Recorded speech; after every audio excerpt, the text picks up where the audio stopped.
Πάμε τώρα να δούμε σε θέματα υγείας τι γίνεται με το Εθνικό Σύστημα Υγείας.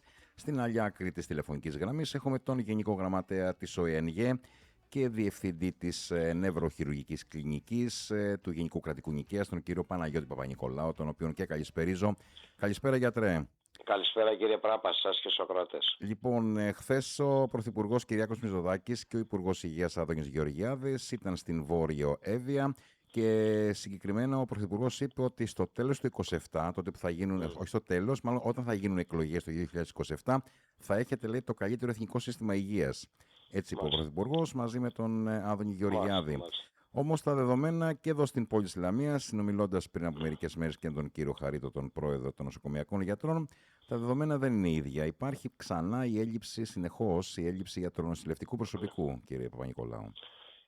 Κύριε Πράπα, όπως ξέρουν όλοι, εγώ δεν γενικολογώ ούτε αριστολογώ, μιλάω πάντα με γεγονότα. Τα παίρνω ένα-ένα. Τι εγγενίασε ο Πρωθυπουργός έχοντας δίπλα τον Υπουργό Υγείας? Μια μονάδα τεχνητού νεφρού στη Βόρεια Εύβοια, η οποία με κάποιο εκεί κονδύλι του Ταμείου Ανάκαμψης, χωρίς γιατρό νεφρολόγο. Αυτό είναι μια τακτική την οποία τη βλέπουμε σε όλη τη χώρα με διάφορα εγγένεια, ας πούμε, δομών, να μην πω ντουβαριών, άδειων από ιατρικό και λοιπό υγειονομικό προσωπικό. Τι κρύβεται από πίσω? Κρύβεται κάτι για το οποίο δεν θα ακούσετε κουβέντα από τον αλίστατο κύριο Γεωργιάδη. Στις 10 Αυγούστου του 2025, προσέξτε τη ημερομηνία, έτσι, 10 Αυγούστου, παραμονές 15 Αυγούστου, για να μην το πάρετε χαμπάρι εσείς οι δημοσιογράφοι. Ο κύριος Γεωργιάδης, με τη συνένεση του κύριου Μητσοτάκη φυσικά, έβαλε φαρδιά πλατιά την υπογραφή του σε μια κοινή υπουργική απόφαση των Υπουργείων Υγείας και Οικονομίας που λέει ότι όλες οι υποδομές των δημόσιων νοσοκομείων, και αυτές που κόβει ο κύριος Γεωργιάδης στις κορδέλες, αλλά και οι υπόλοιπες, θα μπορούν να επινοικιάζονται σε ιδιώτες γιατρούς συνεργαζόμενους με ιδιώτες κλινικάρχες, οι οποίοι θα τις λειτουργούν με καθεστώς ιδιωτικής κλινικής. Ο ασθενής θα πληρώνει με καθεστώς ιδιωτικής κλινικής, απόδειξη κλπ. Και ο ενοικιαστής, ο ιδιώτης, θα καταβάλει το αντίτιμο της επινοικίασης στο Ταμείο του Νοσοκομείου. Αυτό, αν το έχετε υπόψη σας, θα δείτε τι κρύβεται από πίσω από ανακαινήσεις, κατασκευές με Ταμείο Ανάκαμψης, χωρίς να υπάρχει το αντίστοιχο υγειονομικό προσωπικό να τις στελεχώσει. Δεύτερον, για το νοσοκομείο Λαμίας. Ισχύουν πράγματα τα οποία ισχύουν σε όλη τη χώρα πάνω κάτω και μάλιστα δυστυχώς δεν ισχύουν μόνο σε μικρότερες πόλεις, αρχίζουν να σημειώνονται και στα μεγαλύτερα νοσοκομεία των μεγαλύτερων πόλεων, Αθηνάς, Θεσσαλονίκης. Συγκεκριμένα, πάσχει ο παθολογικός τομέας, όπως ξέρετε. Οι παθολογικοί ασθενείς είναι 50 με 60 με διασπορά σε όλο το νοσοκομείο. Υπάρχει μόνο μία παθολογική κλινική με ελάχιστους γιατρούς και υπάρχει μόνο ένας πνευμονολόγος. Δεν γίνεται αυτό που θα έπρεπε να γίνει, να είναι τουλάχιστον 2 οι παθολογικές κλινικές με περισσότερα κρεβάτια και να υπάρχει πολύ καλύτερη στελέχωση. Δεύτερον, τμήμα επιγόντων περιστατικών. Τμήμα επιγόντων περιστατικών πρακτικά έχει ελάχιστους γιατρούς. Το αποτέλεσμα είναι ότι αγκαρεύονται οι ειδικευόμενοι γιατροί των κλινικών, οι οποίοι, προσοχή, στα νοσοκομεία, οι ειδικευόμενοι, οι νέοι γιατροί, είναι εργαζόμενοι και εκπαιδευόμενοι ταυτόχρονα, έτσι. Είναι για να προσφέρουν και να εκπαιδεύονται στην ειδικότητα την οποία έχουν επιλέξει. Εάν τους πετάμε με διοικητικές αποφάσεις να κάνουν λάτζα εκεί που δεν έχουν καμιά υποχρέωση να κάνουν, δεν είναι η κλινική στην οποία εκπαιδεύονται, τότε πάρα πολύ απλά θα σηκωθούν να φύγουν και αυτό κάνουν, με αποτέλεσμα το νοσοκομείο Λαμίας και το οποιοδήποτε περιφερειακό νοσοκομείο σιγά σιγά να μείνει χωρίς καθόλου ειδικευόμενους. Μάλιστα, σε σχέση και με το προηγούμενο θέμα που αναφέραμε, όπως θα ξέρετε πολύ καλά, και στο νοσοκομείο Λαμίας είχαν γίνει με την πανοκρουσίες εγγένεια ογκολογικής μονάδας. Βεβαίως, Ωραία, η ογκολογική μονάδα όσον αφορά το ακτινοθεραπευτικό της τμήμα δεν λειτουργεί, όπως ξέρετε, γιατί δεν έχουν διοριστεί οι τεχνολόγοι που απαιτούνται, με αποτέλεσμα να αγκαρεύεται η διευθύντρια ακτινοθεραπεύτρια, ακτινοθεραπεύτρια, που είναι τελείως άσχετη ειδικότητα, είναι ακτινοθεραπεύτρια ογκολόγος, να κάνει και αυτή παθολογική εφημερία στο τμήμα επιγόντων περιστατικών. Επίσης, στην ουρολογική, αν δεν κάνω λάθος, υπάρχουν μόνο 2 συνάδελφοι οι οποίοι δεν είναι μόνιμοι γιατροί του ΕΣΥ, είναι ιδιώτες που κάνουν εφημερίες με μπλοκάκι, και γενικά αυτό το πρόβλημα που υπάρχει στο νοσοκομείο Λαμίας, το παίρνω σαν παράδειγμα γιατί είναι γενικότερο, με την απροθυμία γιατρών να έρθουν. Ναι, βέβαια, και δίνονται και πολλά προνόμια εδώ, μέχρι και 1.000 ευρώ το μήνα στους γιατρούς. Μισό λεπτό, για αυτά τα προνόμια ακριβώς θα ήθελα να σας μιλήσω. Επειδή γίνεται έτσι μια έτσι προπαγανδιστική πάλι παραδοξολογία, πάλι από το Υπουργείο Υγείας και από τις υγειονομικές περιφέρειες. Όπως θα ξέρετε, έφτασε στο σημείο ο διοικητής της 5ης υγειονομικής περιφέρειας να κατηγορήσει το Δήμο Λαμίας, άκουσον, ότι η Λαμία δεν είναι ελκυστική πόλη, οικιστικά.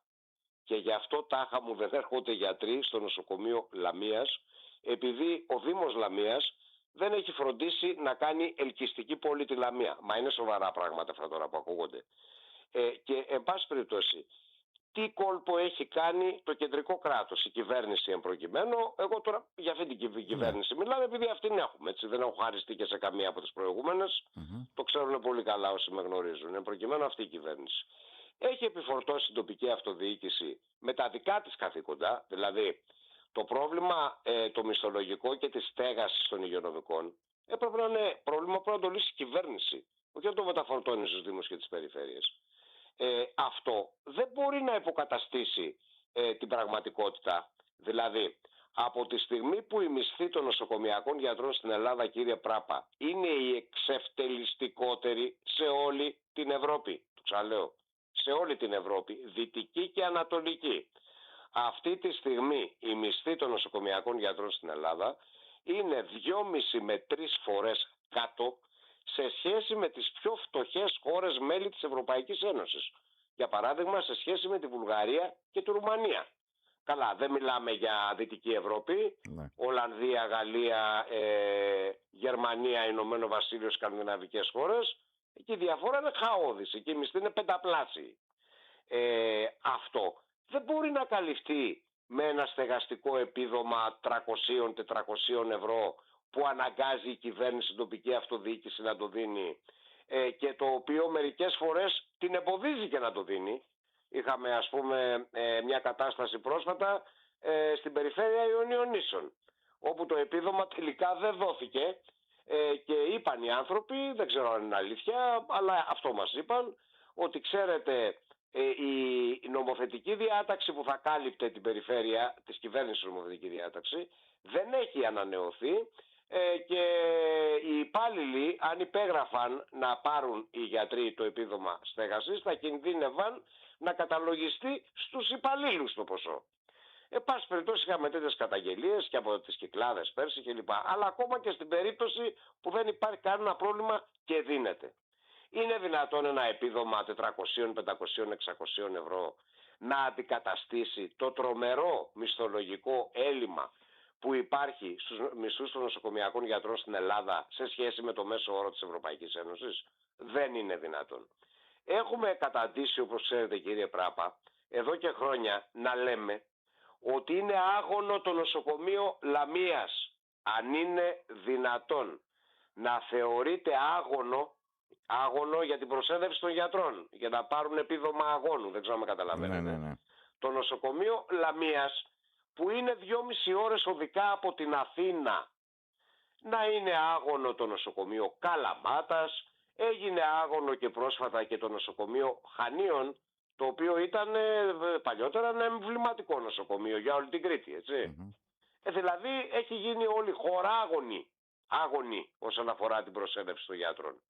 Και το τελευταίο, για να μην σας κουράζω σε σχέση με αυτό, είναι αυτό που γίνεται με τους νέους γιατρούς, τους νέους πτυχίουχους ιατρικής, το οποίο περνάει στα ψηλά και είναι το χειρότερο απ' όλα. Με τα καμώματα της κυβέρνησης, οι συνάδελφοι οι νέοι πτυχιούχοι των ιατρικών σχολών, μόλις πάρουν πτυχίο, θα σηκώνονται και φεύγουν όλο και περισσότεροι. Όπου φύγει κύριε Πράπα, γιατί πρέπει να ξέρουν αυτοί που μας ακούν, οι απόφοιτοι των ελληνικών ιατρικών σχολών είναι περιζήτητοι στο εξωτερικό, να σηκώνονται όπου φύγει, να κάνουν εξ αρχής την ειδικότητά τους, στη Γερμανία, στην Ελβετία, στη Γαλλία, στο Ηνωμένο Βασίλειο, στις σκανδιναβικές χώρες, και αυτοί στη συντριπτική τους πλειοψηφία δεν θα επιστρέψουν ποτέ. Σε λίγα χρόνια ο μεγάλος κίνδυνος, για να το ξέρουν οι ακροατές, είναι ότι δεν θα βρίσκουν γιατρούς ούτε στον ιδιωτικό τομέα. Γιατί οι συνάδελφοι που υπηρετούν σήμερα στον ιδιωτικό τομέα, όπως και εμείς οι παλιότεροι γιατροί του ΕΣΥ πάρα πολλοί, μετά την ειδικότητα, μπορεί να πήγαμε κάποια χρόνια στο εξωτερικό για μετεκπαίδευση και να επιστρέψαμε. Την ειδικότητα όμως την κάναμε όλοι στα ελληνικά δημόσια νοσοκομεία. Όποιος φεύγει εξ αρχής μετά το πτυχίο για να κάνει εξ αρχής την ειδικότητα στο εξωτερικό, συνήθως δεν επιστρέφει ποτέ. Άρα για όλους αυτούς τους λόγους δεν υπάρχει κάποια ψυχολογική απροθυμία των γιατρών για κάποιους μυστηριώδεις λόγους. Υπάρχει μισθολογική απαξίωση, εργασιακή υπερεξόντωση, παράνομη ετεροαπασχόληση. Είπα προηγουμένως παράδειγμα με γιατρούς άσχετων ειδικοτήτων που αναγκάζονται να κάνουν τους παθολόγους στο τμήμα επικόντων περιστατικών του νοσοκομείου Λαμίας. Σωστά. Σωστά, ναι. Σωστά. Αν συμβεί όμως το απευταίο, να ξέρουν οι συνάδελφοι και να ξέρουν και οι ακροατές, ότι οι διοικητές, οι υπουργοί, όλοι αυτοί εξαφανίζονται, κρύβονται πίσω από τις γωνίες και στο σκαμνί κάθεται ο γιατρός, μόνος του. Δεν ξέρω αν με καταλαβαίνετε. Ναι. Εγώ έχω πάει πολλές φορές σε δικαστήριο μάρτυρας ευτυχώς, τουλάχιστον ακόμα. Μην τολμήσει κανείς να το διαψεύσει. Το έχω ακούσει 3 φορές από την έδρα αυτό, σε 3 διαφορετικές δίκες. Από πρόεδρο ή από εισαγγελέα. Λέει ο κατηγορούμενος ή κατηγορούμενη γιατρός: δεν έφταιγα εγώ, ήταν άλλη ειδικότητά μου, με ανάγκασαν να πάω να καλύψω άλλη ειδικότητα, ήμουνα μόνος μου, μόνη μου, ήμουνα υπερεξοντωμένος, το υπόλοιπο προσωπικό ήταν λειψό. Οι συνθήκες εφημερίας μου ήταν επισφαλείς. Ξέρετε τι απαντάει η έδρα? Γιατρέ μου, γιατρός είσαι. Αν οι συνθήκες εφημερίας σου ήταν επισφαλείς, να σηκωνόσουν, να έφευγες και να μην εφημέρευες. Το ξαναλέω. Μην τολμήσει κανείς να το διαψεύσει. Το έχω ακούσει 3 φορές, κύριε Πράγμα. Άρα και οι ιατρονομικοί λόγοι είναι αυτοί που αποτρέπουν πλέον τους γιατρούς να ενταχθούν στο Εθνικό Σύστημα Υγείας. Και τελευταίο, επειδή σήμερα το έμαθα αυτό, φαίνεται και μια προσοχή στο νοσοκομείο Λαμίας, έμαθα και ένα άλλο κωμικό τραγικό, ότι η διοίκηση αρνείται να στελεχώσει και να λειτουργεί τη μονάδα βραχιάς νοσηλείας, που υπάρχει υποδομή, με μια δικαιολογία που είναι απίστευτη, δεν στέκει. Επειδή, λέει, δεν έχουμε οδηγίες από τα κεντρικά του Υπουργείου Υγείας και την Πέμπτη είπε να χρεώνουμε τα DRGs στη μονάδα βραχίας νοσηλείας, γραφειοκρατικός λόγος, οικονομοτεχνικός δηλαδή, γι' αυτό δεν μπορούμε να τη λειτουργούμε. Αυτό είναι άνω ποταμών, το λέω ξεκάθαρα, να ακουστεί κιόλας. Είναι μια γραφειοκρατική αλχημία, διότι ακόμα και να τα χρεώνουν όπως πρέπει να τα χρεώνουν και όσοι τα χρεώνουν, ο ΕΟΠΗ δεν πληρώνει ποτέ αυτά που χρωστάει. Ή τα χρεώνεις ή δεν τα χρεώνεις δηλαδή, αφού δεν τα πληρώνει.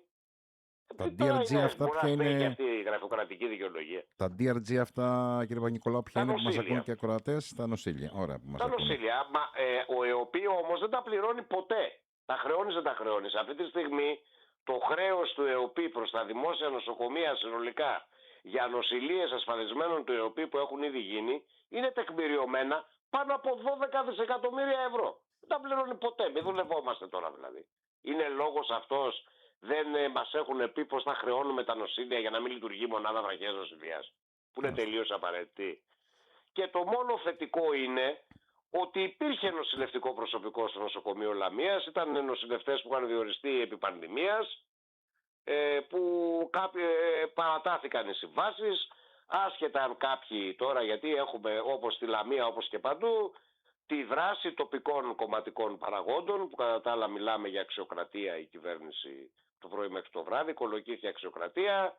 Όποιος έχει βίσμα να τον πάρουμε από εδώ, να τον πάμε εκεί, να τον κάνουμε προϊστάμενο, να τον κάνουμε αρχιδιευθυντή, γιατρό, να φύγει από νοσηλευτής, να γίνει διοικητικός κλπ. Τα ξέρετε καλά και αυτά ότι γίνονται. Παρ' όλα αυτά υπάρχει κάποια στοιχειώδης νοσηλευτική επάρκεια να στελεχώσει τη μονάδα βραχίας νοσηλείας που είναι απαραίτητη. Πείτε μου. Μάλιστα. Λοιπόν, σημαντικά όλα αυτά που ακούσαμε απόψε και γι' αυτό βέβαια για τη μονάδα βραχίας νοσηλείας με τα νοσήλια όπως σας είπατε. Θα δούμε τι θα γίνει. Ευχαριστώ πολύ κύριε Παπα-Νικολάου. Να είστε καλά, να είστε καλά και καλό θα ναι. είναι να ακούγονται και οι φωνές, γιατί το Εθνικό Σύστημα Υγείας, η υγεία είναι βασικό. Σας ακούμε. Μια τελευταία κουβέντα. Εγώ πιστεύω ότι, δεν θέλω τώρα σαν πρόταση, σύσταση το κάνω, Ναι. το Δημοτικό Συμβούλιο να ξανασχοληθεί με το θέμα του νοσοκομείου και να είναι πολύ αυστηρό συνολικά σαν Δημοτικό Συμβούλιο σε αυτές τις ανοησίες, αν είναι δυνατόν δηλαδή, παραγόντων του Υπουργείου Υγείας, να μεταβιβάζουν την ευθύνη στο Δήμο Λαμίας, ότι τάχα μου φταίει ο Δήμος Λαμίας που δεν πάνε γιατροί στο νοσοκομείο Λαμίας, γιατί η πόλη της Λαμίας δεν είναι ελκυστική. Αυτό πρέπει να κατακεραυνωθεί από το Δημοτικό Συμβούλιο, αν μου επιτρέπετε. Μάλιστα. Λοιπόν, ευχαριστώ πολύ. Να είστε πάντα καλά. Καλό βράδυ. Γεια σας.